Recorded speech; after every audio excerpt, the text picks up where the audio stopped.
In today's video, I'm going to teach you how to add an extra email to your Hotmail account, and we'll get it done in about 5 minutes. So, let's dive right into it. The first thing you'll need to do is go to the Outlook login page. You can access this by navigating to the Microsoft 365 website. Once there, you'll see the sign in button prominently displayed. Go ahead and click on that to log into your Outlook account using your credentials. After signing in, you'll land on the Outlook homepage.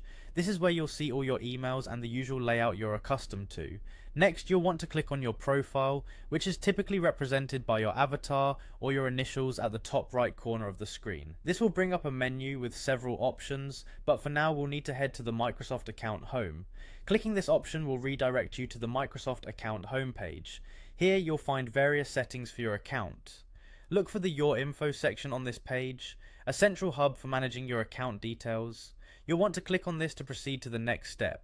On the Your Info page, you'll see some more settings related to your account. What you're particularly looking for is the sign-in preferences. Clicking on this brings you to a page where you can manage how you sign into your Microsoft services, which is crucial for adding an alias or additional email to your account. Next, you'll notice an option for Account Alias. By clicking on this, you'll be redirected to the page where you can manage all email addresses associated with your Hotmail account. This feature is particularly useful if you want to manage multiple email addresses from one account, making your email management efficient and centralized. Once you're on the Account Alias page, go ahead and click on Add Email.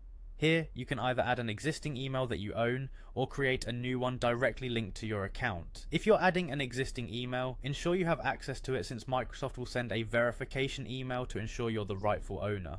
Follow the prompts to either verify or create the new email, which usually involves entering some basic information and confirming your request. And there you have it. By following these simple steps, you can successfully add an extra email to your Hotmail account, making it easier to manage your emails and digital footprint. I hope this tutorial was helpful, and now you can enjoy the convenience of accessing multiple emails under one roof. Don't hesitate to revisit any steps you're unsure of. Thanks for watching, and enjoy your enhanced email management experience.